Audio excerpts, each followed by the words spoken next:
Terawan Agus Putranto memang dikenal dokter yang selalu kontroversi. Namun kontroversinya itu menjadi sebuah tanda tanya besar. Dan juga saudara-saudara kita yang sekarang bersama-sama menyuruhkan Save Dr. Terawan adalah mereka-mereka yang merasa ditolong, merasa disembuhkan oleh Dr. Terawan.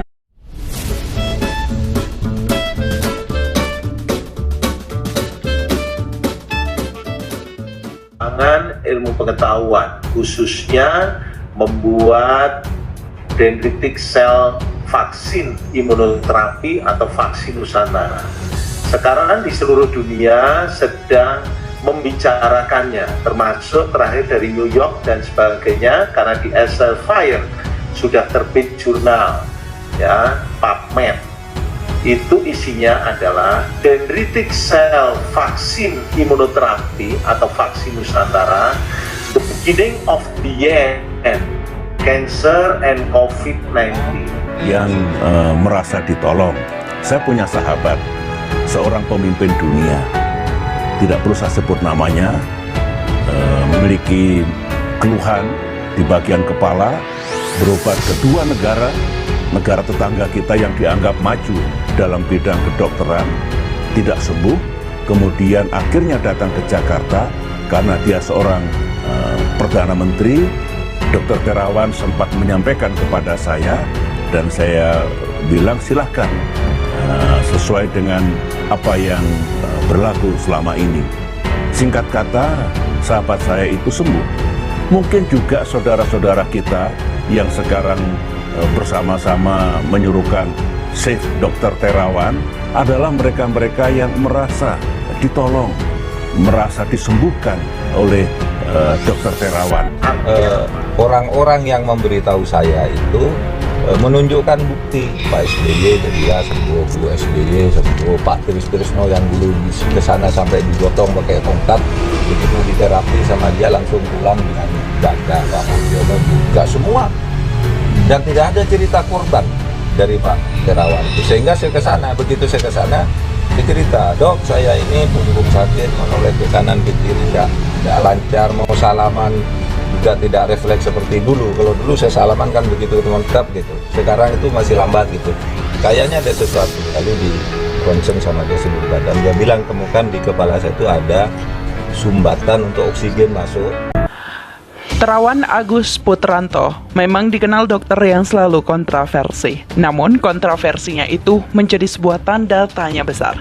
Tindakan dan pernyataan mantan Menteri Kesehatan Terawan Agus Putranto kerap mengundang pro dan kontra di tengah masyarakat, terutama selama pandemi virus corona. Belum lama ini usai dicopot dari jabatan Menteri Kesehatan, Terawan muncul di media dengan hasil penelitiannya, yaitu vaksin Nusantara. Namun sayangnya penelitian vaksin COVID-19 gagasannya itu diberhentikan oleh BPOM RI. Jika melihat kontroversi Terawan, pasti kita ingat dengan cuci otak untuk menyembuhkan pasien stroke dan tentu saja sikapnya yang guyonan dalam menghadapi COVID-19. Lalu ada apa dengan Terawan? 1. Kontroversi metode cuci otak. Penunjukan Terawan sebagai Menkes sempat menuai kontroversi dari berbagai pihak. Pasalnya beberapa tahun lalu nama Terawan menjadi sorotan karena skandal cuci otak untuk menyembuhkan pasien stroke dengan metode digital subtraction ego terapi atau DSA. Lebih lanjut, Majelis Kode Etik Kedokteran atau MKEK dan Ikatan Dokter Indonesia atau IDI sempat merekomendasikan sanksi pemberhentian sementara selama 12 bulan dan pencabutan izin praktek Dr. Terawan terkait kontroversi metode cuci otak ini. Kemudian yang kedua, trending tagar salah siapa membeli.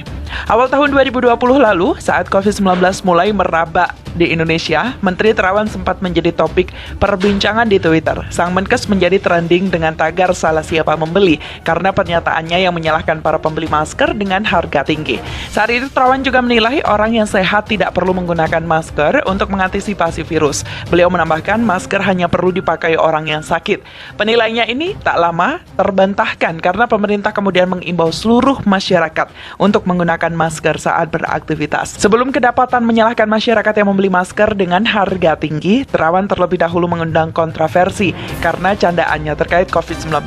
Sebelum ditemukan kasus COVID-19 pertama di Indonesia, Terawan sempat berkelekar bahwa COVID-19 tidak akan masuk ke Indonesia. Padahal saat itu negara-negara lain sudah mulai panik dengan serangan virus ini.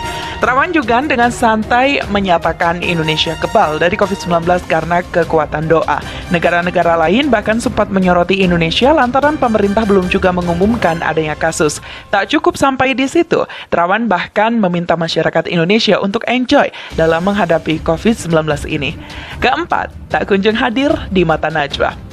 Kontroversi Terawan yang terbaru adalah perihal dirinya yang tak kunjung hadir di mata Najwa. Berdasarkan pengakuan sang presenter Najwa Shihab, pihaknya telah beberapa kali mengundang Terawan untuk hadir sebagai narasumber.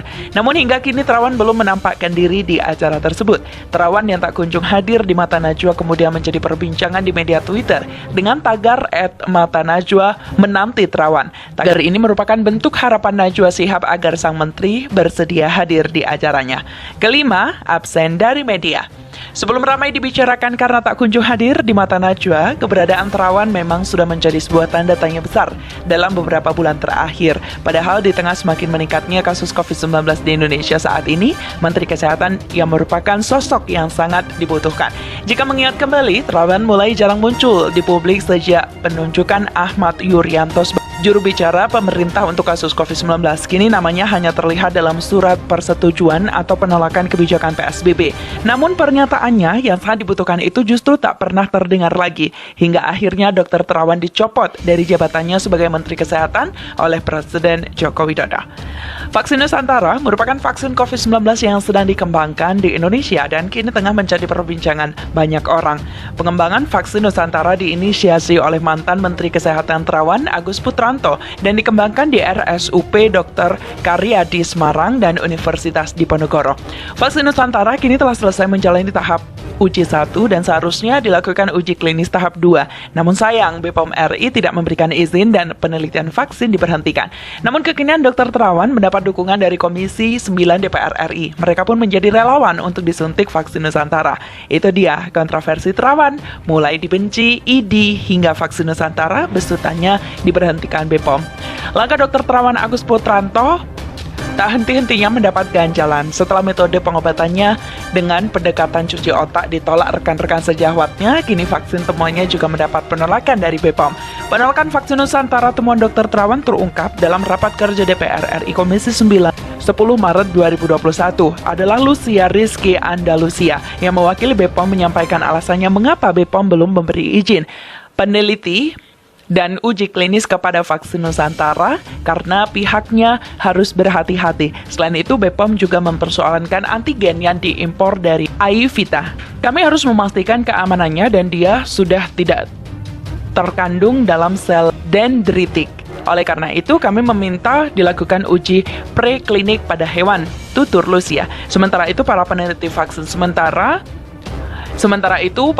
vaksin Nusantara memastikan bahwa mereka tak ingin melakukan uji coba pada hewan karena penelitian sebelumnya sudah banyak melakukan hal yang sama dan hasilnya aman. Dr. Terawan yang hadir dalam pertemuan tersebut menyampaikan bahwa uji praklinis vaksin sel dendrit atau vaksin Nusantara pada hewan sudah dilakukan oleh Alvita Biomedical di Amerika Serikat. Menurutnya, basis vaksin itu merupakan sel dendritik.